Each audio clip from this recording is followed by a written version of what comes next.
So here's an interesting machine from the Toyota family. That right there is the 2023 Toyota Crown. And I'm here in Tennessee to find out more about this thing and who it's for.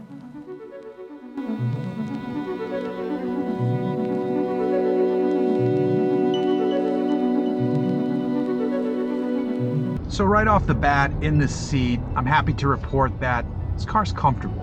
It's quiet inside. It drives nicely down the road, and that's exactly what you want out of something like this. I think Toyota's going to position this to be the replacement for the Avalon, and it makes a lot of sense there. It's easy to get in and out of because it's 4 inches higher than a Camry, but it's not quite a crossover, so you're not climbing into it either. You just kind of slide in and out, and for the person buying this, that makes a lot of sense. So what's surprising though, is that we get a decent little powertrain on board, because this Crown specifically, is the Hybrid Max Platinum. And this one makes 340 horsepower and 400 pound-feet of torque. Plus, we don't have a CVT. Toyota fitted this with a 6-speed automatic gearbox. There's no torque converter, you just got a wet clutch, you punch it. And acceleration is pretty darn good, especially because this thing, it's not light. Toyota says 0 to 60 happens in 5.7 seconds, so it's not quick by today's metrics, but it's not slow either. Anything under 6 is doing pretty well. Now there's a standard hybrid version in the XLE and Limited trims. All of them come standard with all-wheel drive, of course.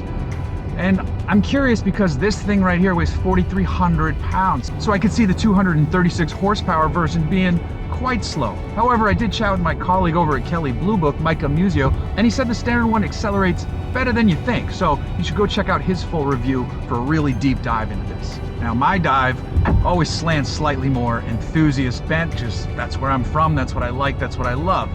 I try to keep in mind though, the average consumer who buys this doesn't necessarily think the same way. But even if they're not thinking it, I'm happy to let them know that this thing drives way better than I expected. Part of that is because that electric motor out back means there's a constant, at least 30% of the torque going to the rear, and as much as 80% of it can go back there. So this thing turns in a bit better than you'd expect. It handles far better than I expected. Now that's not to say that there's any sense of steering feel, because there isn't. You can't really tell what's going on with the steering wheel. You just know that the car's getting through the corners far better than you thought it would. And again, off the line,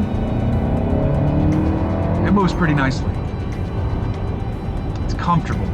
The tech in here is nice. There's a wireless Qi charging system, and this is a first for me. This one is vertical, and the slot itself has a fan to keep your phone cool while it's charging. That's a nice feature that I haven't seen elsewhere. Visibility-wise, it's great because you're sitting a little bit higher, but it doesn't feel like an SUV at the same time. Toyota really nailed the idea of an elevated sedan, as they're calling it. But I'll be interested to see how this fits in with what Toyota predicts for the intended buyer. Toyota says the demographic for this car is someone who's on the younger side of an empty nester. I'm curious to see if it really lands there. These automakers, when they predict that stuff, they spend lots of money on market research and analysis, and they're usually pretty good about it. But I'm really curious who's going to end up buying this one. If it is a replacement for the Avalon, those were traditionally older buyers, but maybe this will bring in that younger crowd because visually it's far more polarizing, it's unique, it's different. You can get it with 21-inch wheels here on this Platinum. You can get 21s on the Limited too, but they come standard with 19s.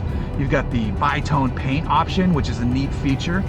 So it mixes a bit of old world with a lot of new world, and that actually makes a good amount of sense since Toyota said their vision for this car was to honor the past while looking forward.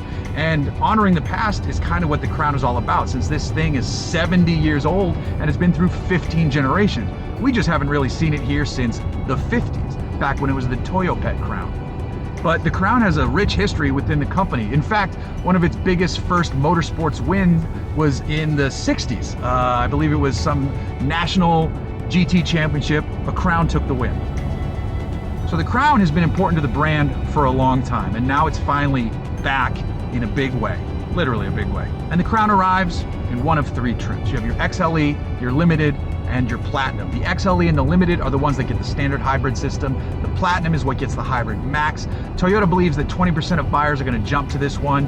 and it's a big price jump to do so. The XLE is in the high 30s, the Limited is in the mid 40s, and this one starts in the low 50s. It's nicely equipped though, and some of you might be saying, well then now it's running into Lexus ES territory, and that's true. However, I believe this is a more engaging driving experience than what the Lexus ES offers. You get the Lexus ES badge, and sure, that matters to a lot of people, but overall, this has a more unique presence on the road, and thanks to its adaptive suspension, it drives a bit better too.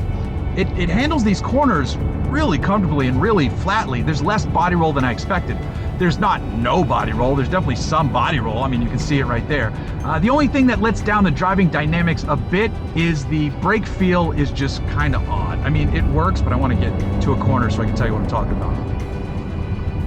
It just has that not enjoyable hybrid brake feel that you would have hoped would have been sorted out by now. And in some cases, for some automakers, it is. Here on the Crown, it just feels like a bit more of the same hybrid brakeness. But this is not a performance vehicle, so that's not as big a knock against it as you think, because it brakes fine. It's just the braking feel isn't what I would like out of a vehicle.